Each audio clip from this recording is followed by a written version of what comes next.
السلام علیکم ورحمۃ اللہ۔ میرے پیارے بھائیوں اور میری معززات ماؤں بہنوں اور بیٹیوں، بلوغ المرام کتاب الطہارہ باب المسح علی الخفین، سبق نمبر ہے 18 بسم اللہ الرحمن الرحیم۔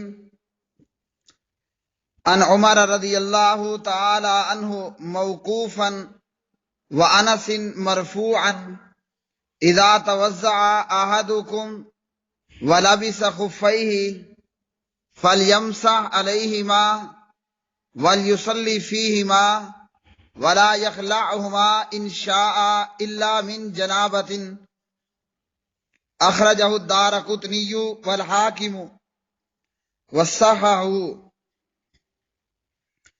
حضرت عمر بن خطاب رضی اللہ تعالی عنہ سے موقوفاً اور انس رضی اللہ تعالی عنہ سے مرفوعاً روایت ہے، جب تم میں سے کوئی وضو کر کے موزے پہنے تو ان پر مسح کر لے اور ان کو پہنے ہوئے نماز پڑھ لے، اگر چاہے تو ان کو نہ اتارے الا یہ کہ غسل جنابت کی ضرورت پیش آ جائے۔ اس سے بھی یہ معلوم ہوا کہ باوضو موزے پہن رکھے ہیں تو اب ان کو اتارنے کی ضرورت نہیں ہے۔ ہاں، اگر جنابت ہو جائے، غسل کرنا پڑا ہے، اب موزوں کو اتارنا ضروری ہوگا۔ اگلی حدیث، ان ابی بکرۃ رضی اللہ تعالی عنہ عن النبی صلی اللہ علیہ وسلم انہ رخص للمسافر ثلاثۃ ایام ولیالیہن وللمقیم یوما ولیلۃ اذا تطہر فلبس خفیہ ان یمسح علیہما، اخرجہ الدارقطنی وصححہ ابن خزیمہ۔ ابو بکرہ رضی اللہ تعالی عنہ راوی ہیں، نبی صلی اللہ علیہ وسلم سے روایت کرتے ہیں کہ آپ علیہ الصلاۃ والسلام نے مسافر کے لیے 3 دن اور 3 راتوں تک مسح کرنے کی رخصت عطا کی، اور مقیم کے لیے 1 دن اور 1 رات مسح کرنے کی رخصت ہے، جبکہ اس نے باوضو ہو کر موزے پہنے ہوئے ہوں۔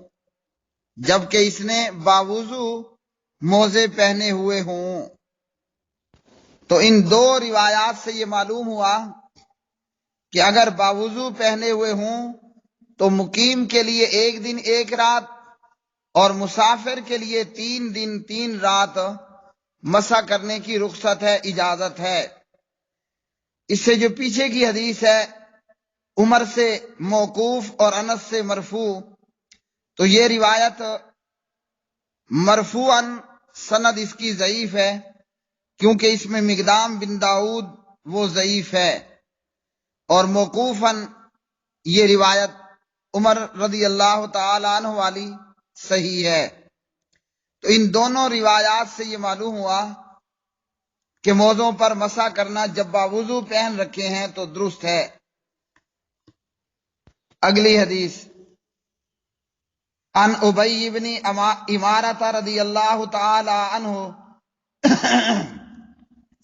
انہ قال یا رسول اللہ صلی اللہ علیہ وسلم امسح علی الخفین، قال نعم، قال یوما، قال نعم، قال ویومین، قال نعم، قال وثلاثۃ ایام، قال نعم وما شئت، اخرجہ ابو داود وقال لیس بالقوی۔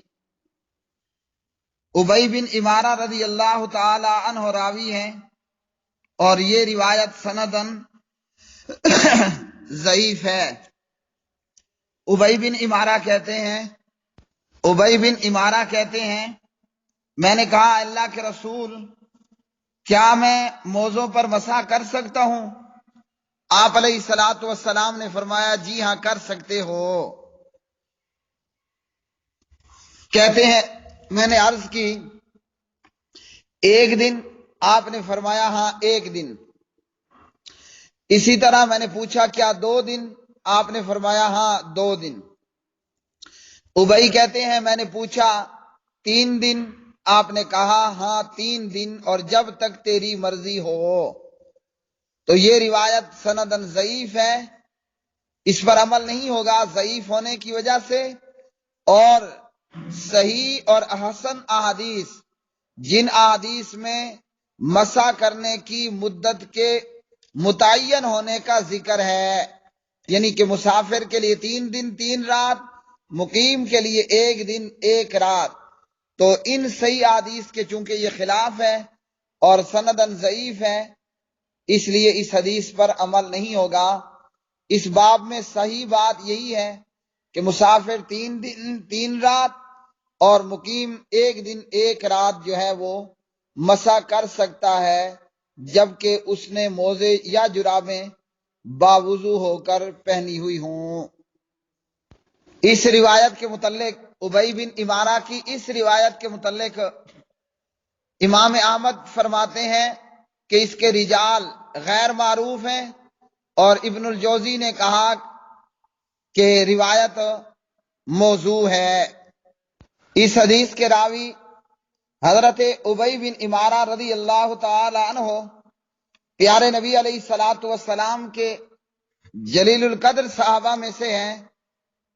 حضرت ابی بن امارہ پیارے نبی صلی اللہ علیہ وسلم کے وہ صحابی ہیں، ابن حبان کا قول ہے کہ ابی بن امارہ وہ صحابی ہیں جنہیں 2 قبلوں بیت المقدس اور بیت اللہ کی جانب رخ کر کے نماز پڑھنے کا شرف و فضل حاصل ہے، اور یہ روایت سندن ضعیف ہے، صحیح وہی ہے جو پیچھے بیان ہو چکی۔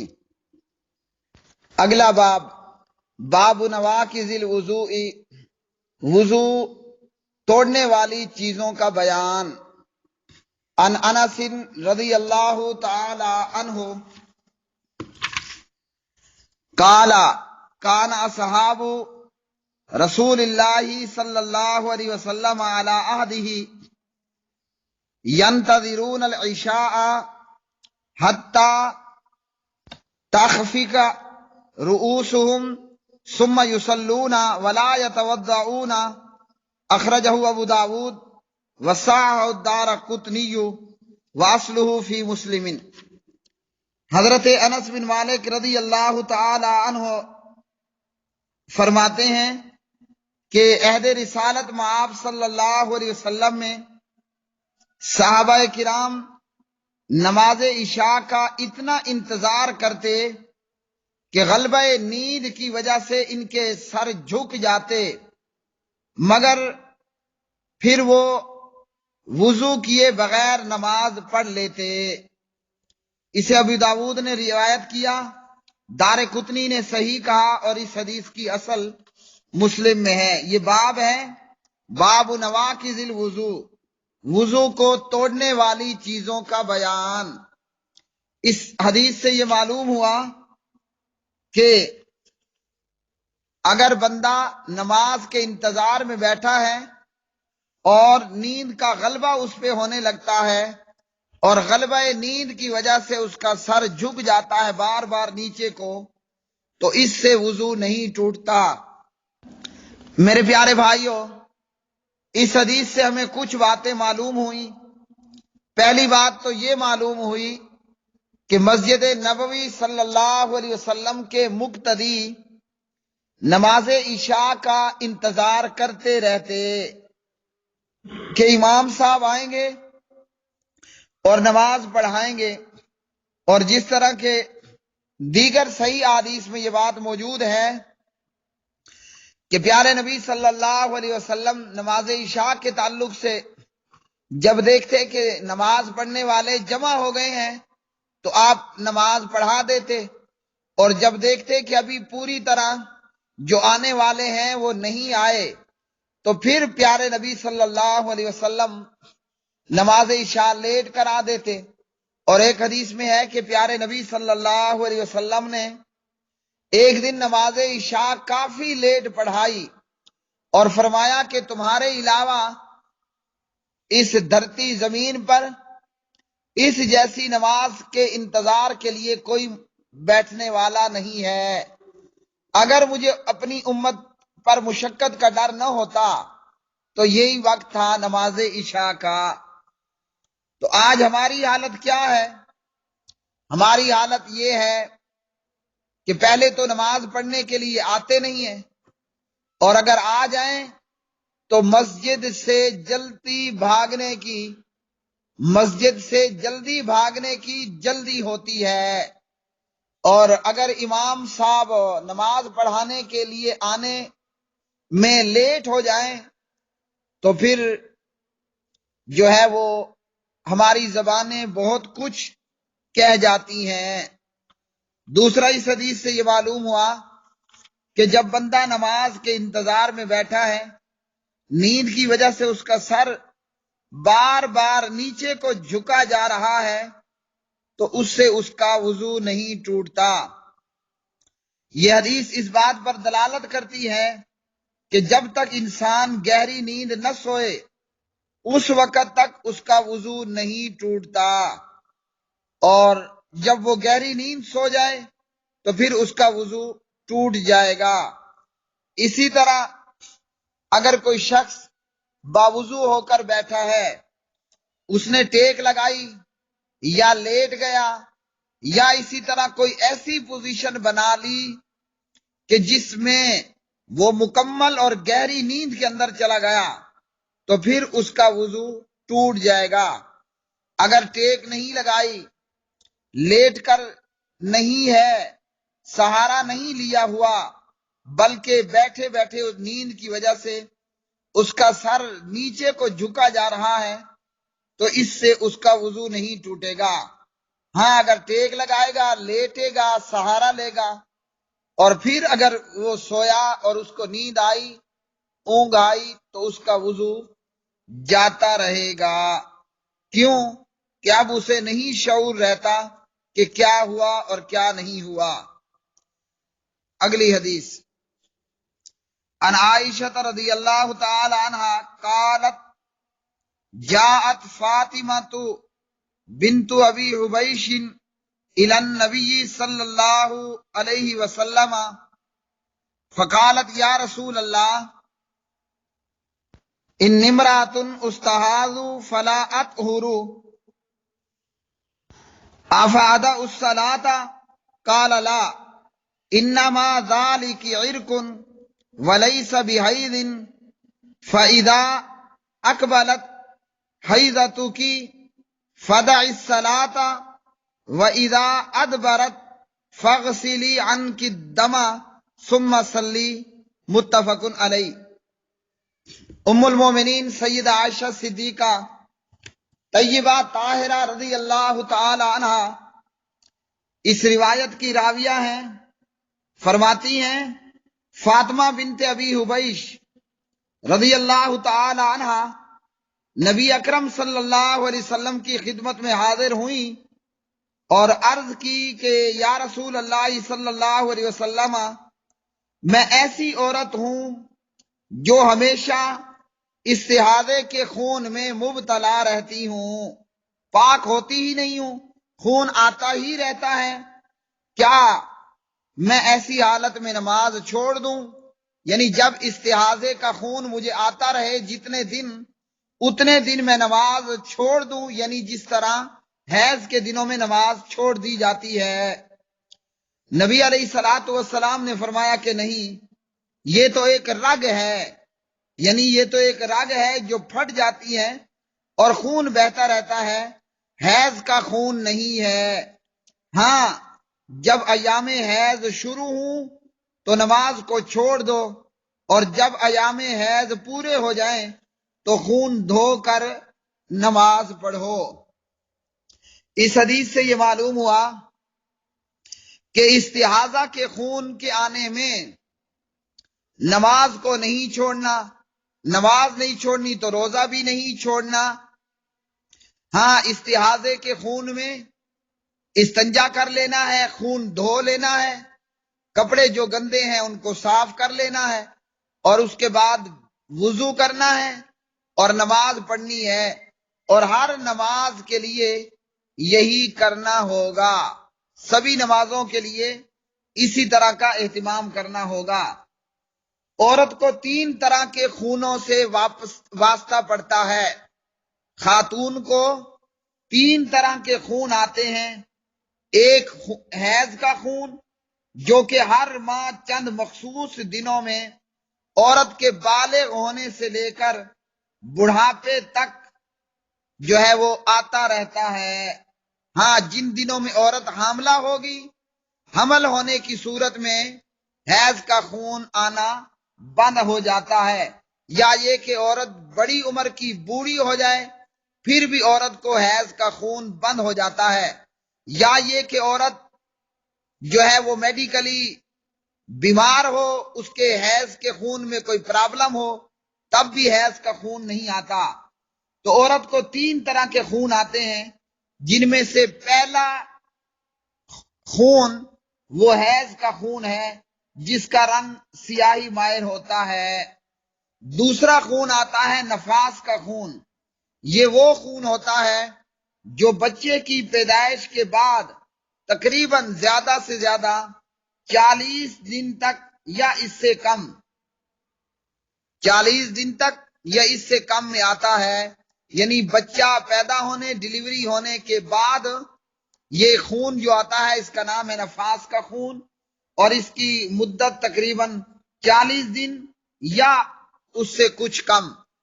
تیسرا خون وہ استحاضہ کا خون ہے، جو کہ فاطمہ بنت ابی حبیش کو آیا کرتا تھا۔ یہ خون مسلسل آتا ہے، کبھی رک رک کر آتا ہے۔ ایک مخصوص رگ کے پھٹنے کی وجہ سے یہ خون بغیر کسی وقفے کے مسلسل جاری رہتا ہے اور بیماری کی صورت اختیار کر لیتا ہے، اور اس کا جو رنگ ہوتا ہے سرخ ریڈ کلر میں ہوتا ہے۔ اس کے جاری ہونے کا کوئی مقررہ اور متعین وقت نہیں ہے، بیماری کی وجہ سے یہ عرصہ دراز تک بھی جاری رہ سکتا ہے۔ تو نبی علیہ الصلوۃ والسلام نے اس حدیث میں فاطمہ بنت ابی حبیش سے کہا کہ جب حیض کے دن نہ ہو تو خون کو دھو کر نماز پڑھو، اور بخاری میں مزید یہ الفاظ ہیں، پھر ہر نماز کے لیے وضو کرو، پھر ہر نماز کے لیے وضو کیا کرو۔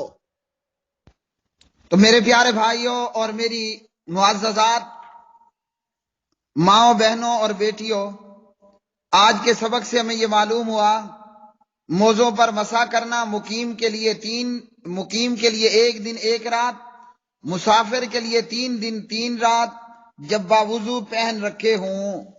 اور آج کے سبق سے ہمیں یہ معلوم ہوا کہ اگر نماز کے انتظار میں بیٹھے بیٹھے سر نیند کے غلبے کی وجہ سے نیچے کو جھک جائیں تو وضو نہیں ٹوٹتا، ہاں سوائے اس کے کہ ٹیک لگا رکھی ہے یا لیٹ گیا ہے۔ اور اسی طرح خواتین کے پرابلمز میں سے ہمیں یہ معلوم ہوا کہ استحاضے کے خون میں عورت نے نماز کو نہیں چھوڑنا، ہر نماز کے لیے استنجا، وضو وغیرہ صفائی کر کے وہ نماز ادا کرتی رہے گی۔ اللہ سبحانہ و تعالی پیارے نبی علیہ الصلوۃ والسلام کی احادیث کو پڑھنے، بیان کرنے، عام کرنے کے بدلے میں ہم اللہ رب رحمان سے یہ دعا کرتے ہیں کہ اللہ وحدہ لا شریک ہمارے جسم میں، ہمارے روح میں، ہمارے رزق میں، ہماری بیویوں میں، اولاد میں، اور ہمارے ایمان میں، ہماری قبر میں، آخرت میں، ہماری جنت میں سرسبز و شادابیاں لائے، اور مزید ان سرسبز و شادابیوں میں اضافہ فرمائے۔ اور اللہ وحدہ لا شریک سے دل کی اتھاہ گہرائیوں سے دعا ہے کہ اللہ ہمیں بد عملی اور بے عملی سے بچائے اور با عمل بننے نیک اعمال کرنے کی توفیق عطا فرمائے، قبر جہنم کی رسوائی سے اللہ ہمیں بچائے کہ ہم بے عملوں یا بد عملوں میں ہو کر جہنم میں جائیں، اللہ ہمیں اس سے بچا لے۔ یہ سبق نمبر 18 تھا۔ وما علینا الا البلاغ المبین۔